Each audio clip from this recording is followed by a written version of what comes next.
Good morning, সবাইকে জানাই শুভ শারদীয়ার happy Navratri. আজকে ষষ্ঠী আর এখন 7:30 বাজে। আর পুজো এসে গেছে, মানে সময় এসে গেছে আমাদের ঘুরতে যাওয়ার। তো চলো বেরিয়ে পড়ি।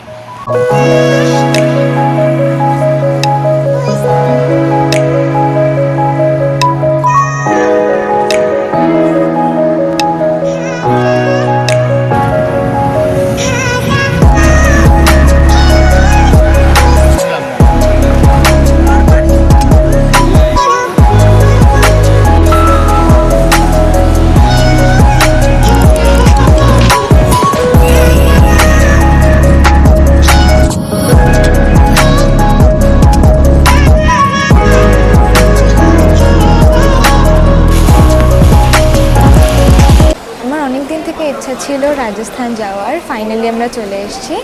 আমরা জয়পুরে নেমে গেছি আর এবার আমরা আমাদের হোটেলে যাব।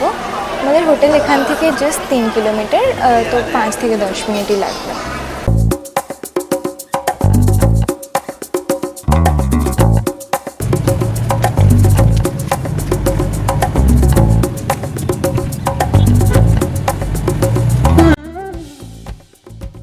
আমরা আমাদের হোটেলে চলে এসেছি। আমাদের হোটেল হচ্ছে দ্য ফার্ন ইকোটেল জয়পুর।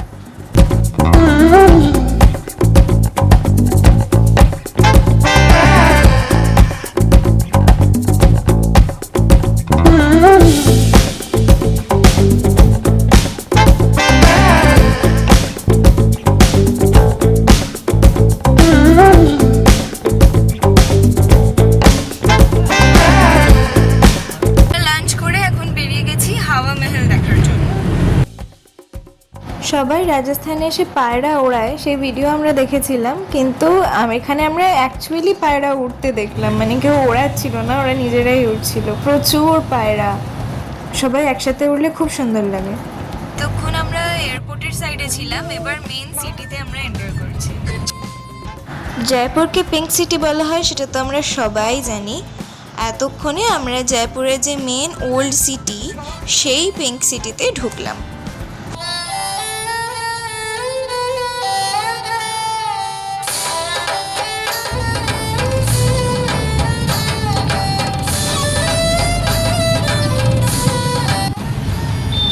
হচ্ছে ত্রিপোলিয়া বাজারের রাস্তা।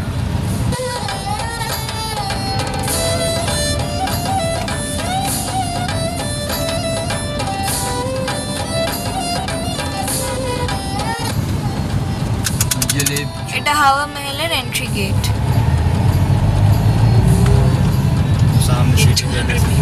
City palace.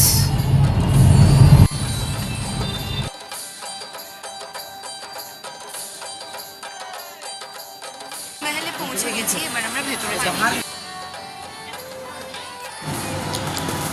হাওয়া মহল লাল আর গোলাপি স্যান্ডস্টোন দিয়ে তৈরি। হাওয়া মহলকে প্যালেস অফ উইন্ডসর বলা হয়। এটা 1799-এ মহারাজা সওয়াই প্রতাপ সিং তৈরি করেন। এখানে প্রচুর ছোট ছোট জানলা আর ব্যালকনি থাকার কারণে এখানে প্রচণ্ড হাওয়া দেয়, তাই জন্যে হাওয়া মহল নাম হয়েছে। জানলা আর ব্যালকনির স্ট্রাকচারটা অনেকটা মৌচাকের মতো। মহারাজা সওয়াই প্রতাপ সিং হচ্ছে মহারাজা সওয়াই জয় সিংয়ের নাতি, যে জয়পুর এই সিটিটার ফাউন্ডার ছিলেন।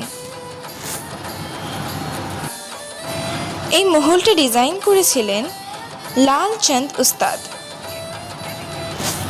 যখন কোনো উৎসব বা ফাংশন কিছু হতো রাস্তায় বা কোনো প্রসেশন বেরোতো, রাজবাড়ির যে মহিলারা এই ঝাড়খা দিয়ে বাইরে কি হচ্ছে সেটা দেখতে পারত। সেইভাবেই এই ঝাড়খাগুলো তৈরি। আর এখান থেকে ভিউটাও খুব সুন্দর, অনেক দূর অবধি দেখা যায়।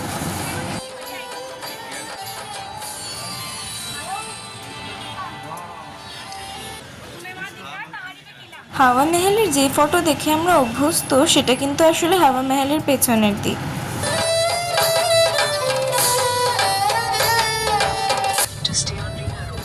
এটা হচ্ছে অ্যালবার্ট হল মিউজিয়াম। এই লাইটগুলো দেখে খুব ভালো লাগলো, তাই তোমাদেরকেও দেখালাম।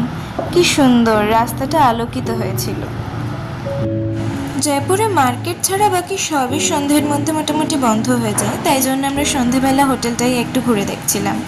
এটা একটা ছোট লাইব্রেরি, আর এই স্ট্রাকচারটা কি সুন্দর লাগছে দেখ। গুড নাইট, কালকে আমরা সব ফোর্টগুলো দেখতে যাব। আমরা যাচ্ছি জায়গার ফোর্ট দেখতে।